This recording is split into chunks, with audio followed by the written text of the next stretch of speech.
السلام عليكم ورحمة الله وبركاته. أعوذ بالله السميع العليم من الشيطان اللعين الرجيم. بسم الله الرحمن الرحيم. الحمد لله رب العالمين، الحمد لله الذي كان موجودا قبل حدوث الأشياء ويبقى بعد فناء الأشياء، تفرد بالأولية والقدم ووسم كل شيء ما عداه بالفناء والعدم،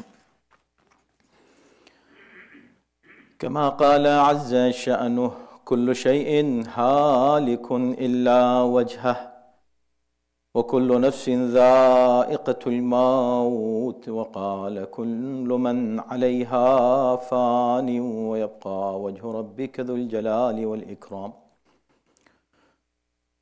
والصلاة والسلام على سيد الأنام، سيدنا ونبينا ومولانا أبي القاسم محمد،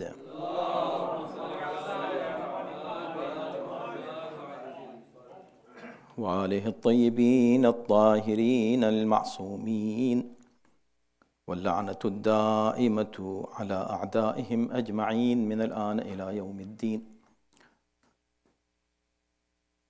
أما بعد، فقد قال الله في كتابه الكريم: بسم الله الرحمن الرحيم،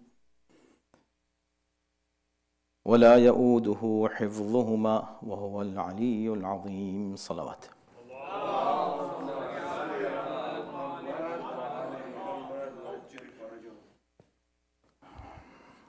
As you know that, mashallah, we are discussing dua, makarim al-akhlaq, this very noble prayer and supplication of Imam Zainul Abidin alayhi salam.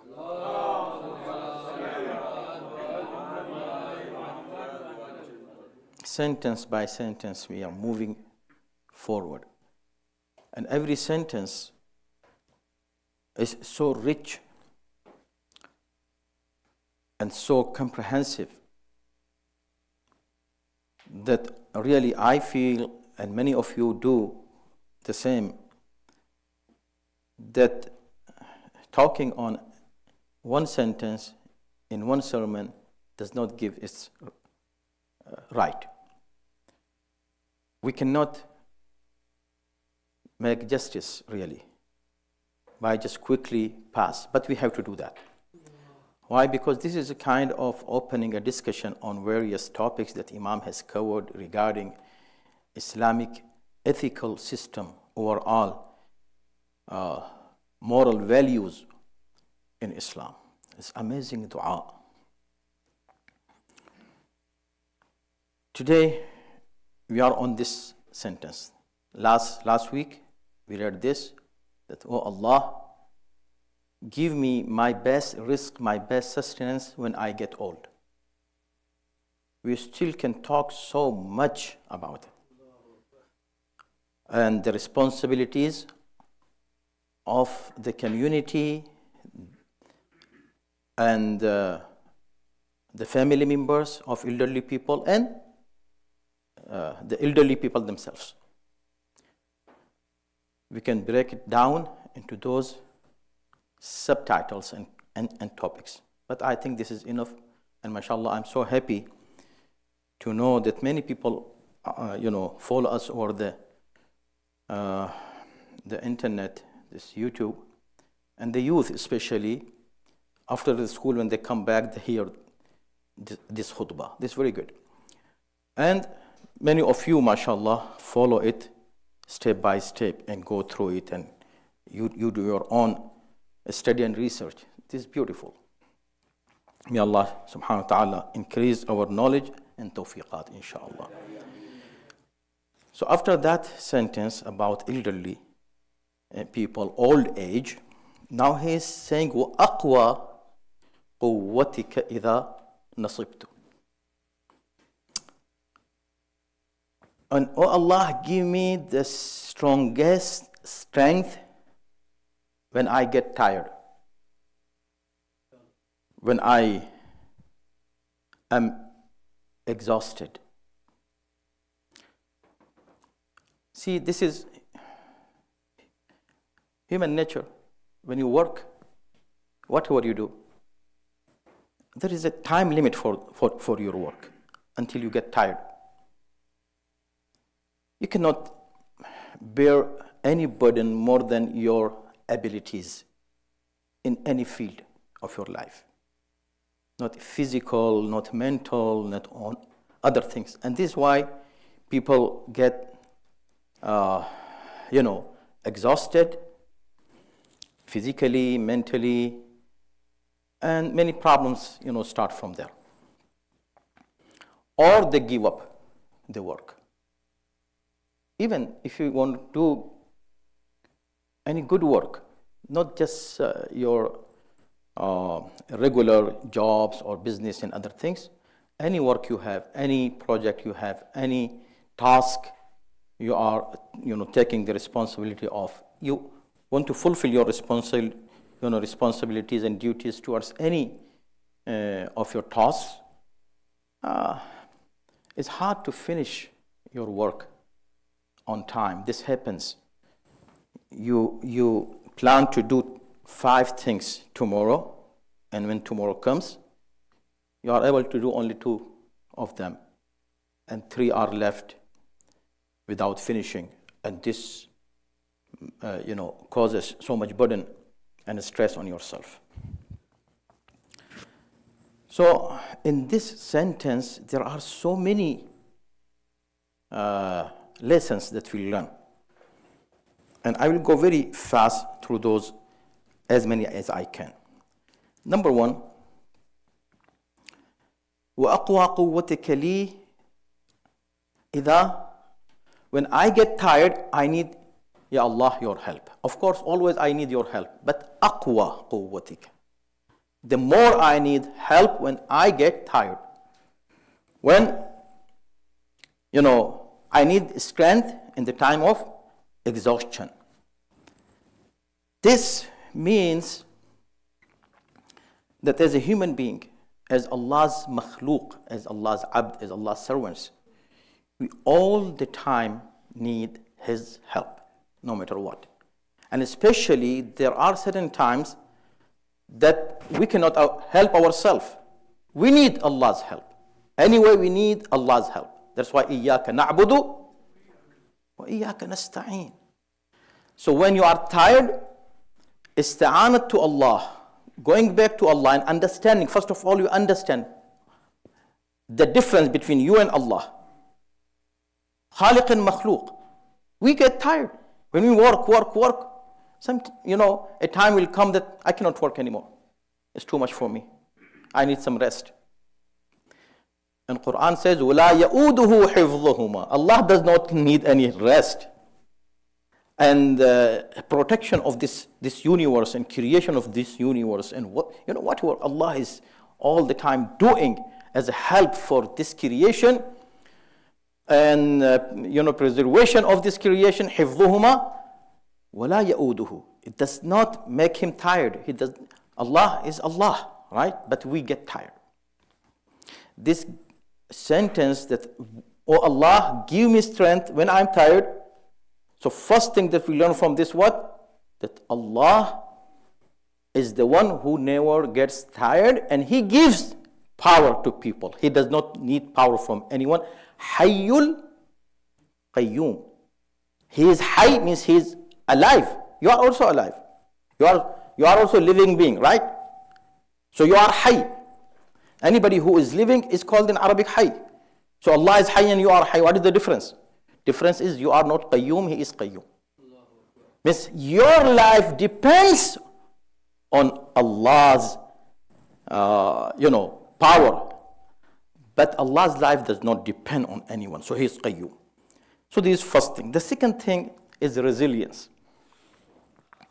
Istiqamat.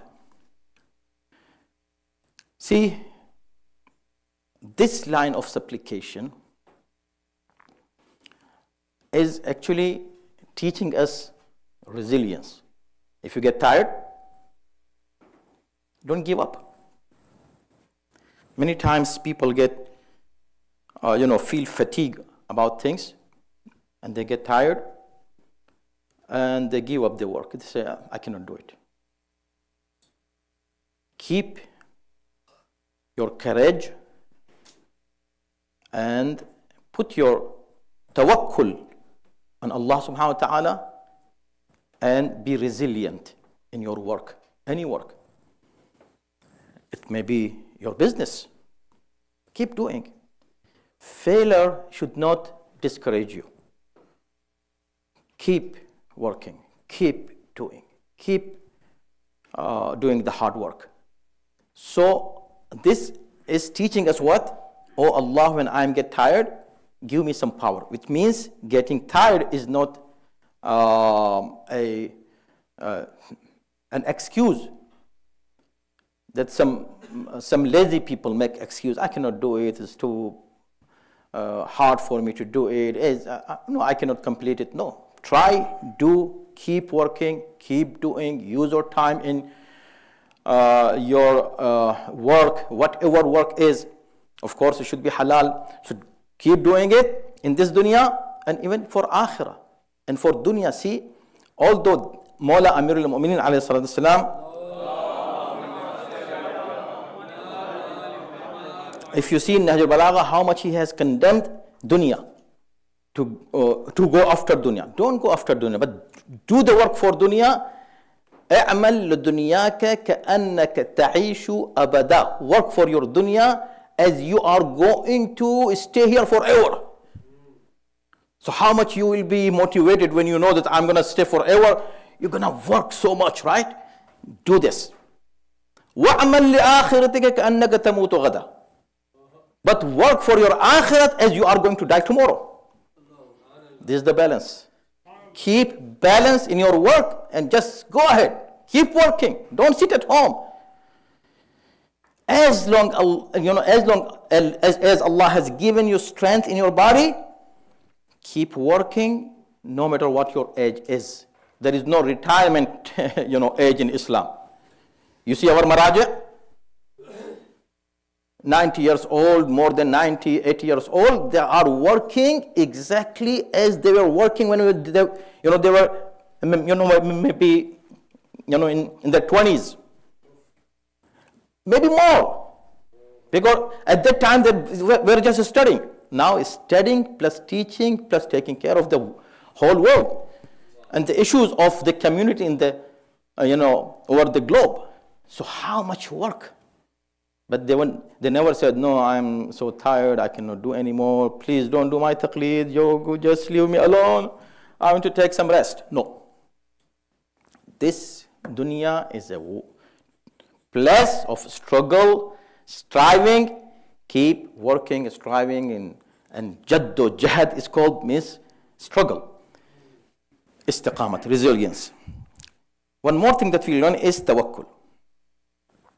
Tawakkul on Allah subhanahu wa ta'ala. When we say, oh Allah, give me the strength when I am tired, means I know that there are times when I cannot do anything, Ya Allah, so I rely on you. I don't rely on myself. I rely on Allah subhanahu wa ta'ala. This is called tawakkul. Why? Because we believe, we know. And this is what Quran said. La yukallifullahu nafsan illa wus'aha. Allah never puts any burden on people more than their abilities. This never happens. Allah makes anything wajib when you can do it. Allah makes something haram for you when really you can refrain from it. If you cannot, there is no wajib, no haram. Only wajib and haram in taklif shar'i, yukallifullah nafsan. This taklif shar'i is only when you can do it. So this tawakkul gives us strength and power, real power.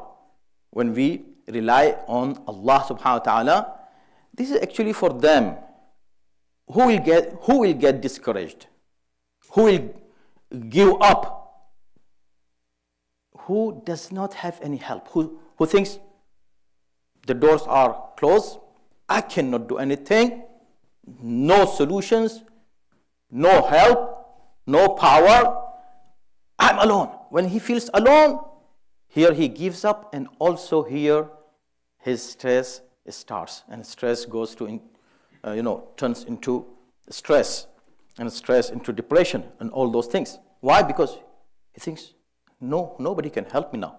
I'm so alone, I'm so lonely, I'm so helpless. This feeling of helplessness makes a person discouraged from his work, from his studies, from his ambitions. But when you have reliance on Allah, tawakkul on Allah subhanahu wa ta'ala, gives you real power and strength and energy. Then, the fourth thing that we learn from this single sentence is the power of dua. When you are exhausted, if you are feeling any kind of fatigue, and you don't have courage to do something, what should you do? Dua.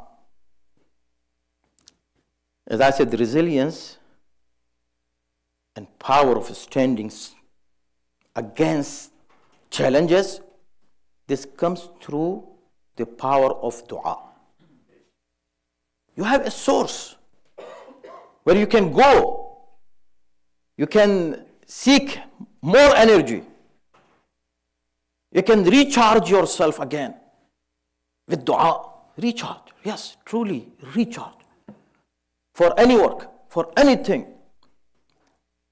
Because nothing in this whole world is bigger than Allah subhanahu wa ta'ala. أَمَّنْ يُجِيبُ الْمُضْطَرَّ إِذَا دَعَاهُ وَيَكْشِفُ السُّوءَ. Who answers the call of a person who is, in distress, except Allah?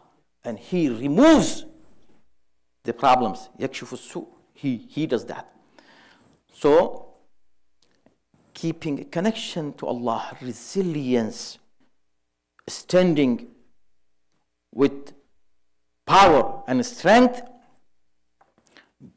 with tawakkul, relying on Allah subhanahu wa ta'ala, this is a strong power by itself. People think that how some people really continue their resilience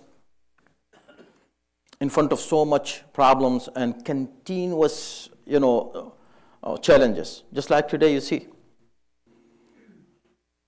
How? A long time of this, oppression and dhulm is going on. But you see, those people who are facing this, they are strong in their faith, they are resilient. Why? Because they have a source of power, and the power is Allah subhanahu wa ta'ala.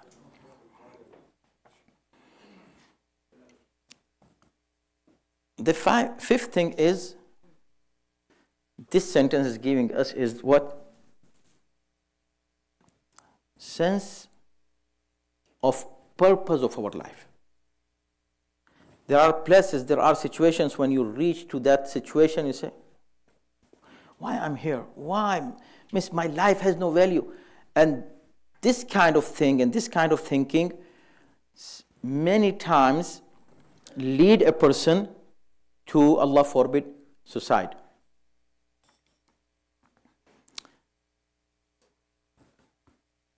$5,000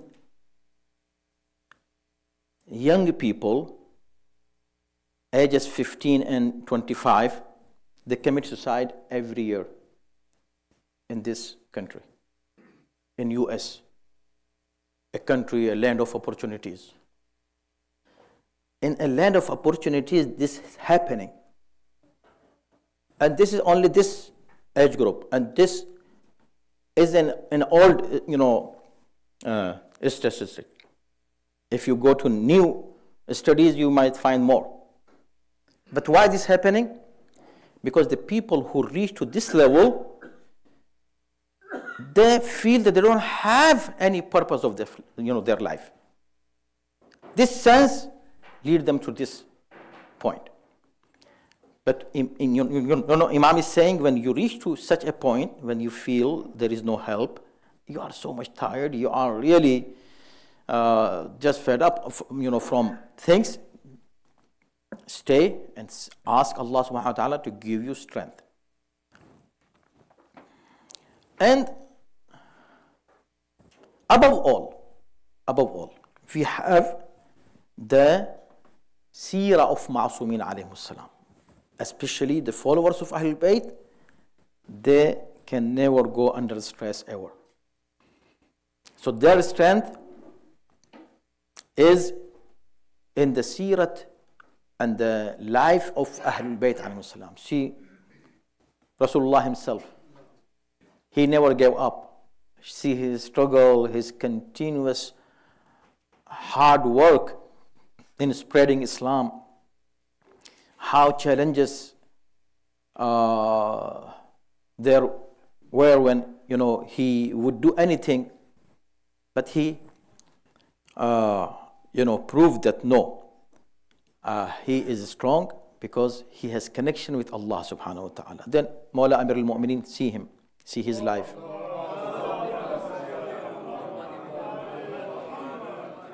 See his tireless work despite of those unfavorable situations that he was facing in his life.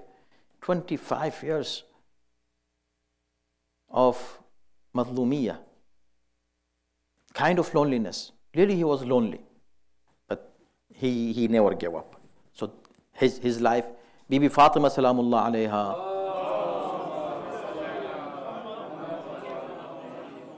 Imam Hassan and Imam Hussain alayhi salam.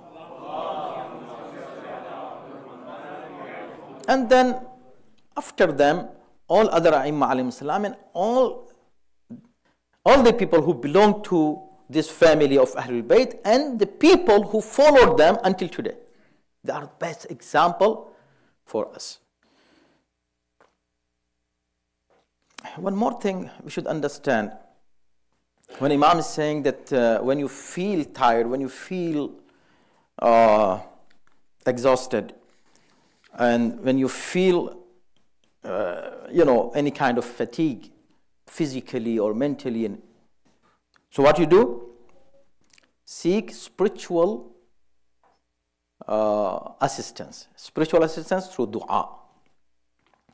How spiritual assistance can help you physically? You are tired physically. How a spiritual dua or anything can help you get strong physically? Yes, you can get strong by offering your salat. Physically, that's true. But how can you get physically strong while you're offering something which is spiritual? So, very interesting story that all of you know, and I can see many of you have in your hand, and many of you have it here, and on the ground. It's called tasbih. What is tasbih? Tasbih is Zahra salamullah alayha. Tasbih is a gift given from Rasulullah to his daughter. I knew the story. Now tell me, she was really tired of the work of house. So much hard work at house. She was alone, taking care of so many things. One day she came to her father and said, Ya Rasulullah, I really need help. What do you need?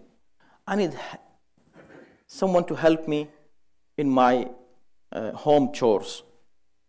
And because I'm, so much tired of working so hard. I need a servant. If you can provide me a servant so she can come and little bit take care of the the tasks of the house and the work. Rasulullah said, okay. So you feel tired? Yes. Okay. Read 34 times Allahu Akbar, 33 times Alhamdulillah, 33 times Subhanallah. As she heard this, go to the riwayat, go to the history. She never asked him any question. She said, okay, thank you, Rasulullah, thank you. I got the strength. I got the power. And she went back. She never said, Ya Rasulullah, I came here for servant. You're giving me tasbih? What is this? What is the relationship between tasbih and a servant? But she said, thank you, and I got the strength, Ya Rasulullah, my Baba, thank you for that. So it means no, if you really have, of course, Janabi Fatima did not need any extra strength through tasbih. Tasbih gets strength from Fatima salamullah alayha. All right? This is what we believe, and this is true. But this is what for us to understand, for us to learn. So this is one. Very quickly, the time is over. I want to just quickly share because I cannot continue this for next week. I have to go to next topic. Inshallah, you will get the, inshallah, pray for me. I'm planning that all those khutbahs until now, around 120 khutbahs on Dua Makarim al-Akhlaq we have. All various topics. Inshallah, put them together as a book, and then there we can elaborate even more. And things in the notes that I prepare, I cannot finish them here because of the time. Very quickly, so all this, after all this, we want one more thing that we learn from this, and this is the last thing. A balance, we should have a balance in our life, in our work. When we get tired, we are working 8 hours, 10 hours, 16 hours, more hours. This should be balanced. Go back to Allah subhanahu wa ta'ala while you're working. For this dunya, don't forget Allah. Come to Allah. When you come to Allah, you know that what Allah has given you. Allah says in Quran that I am not going to put any burden on you which you cannot bear it. So Imam Kazim alayhi salam has given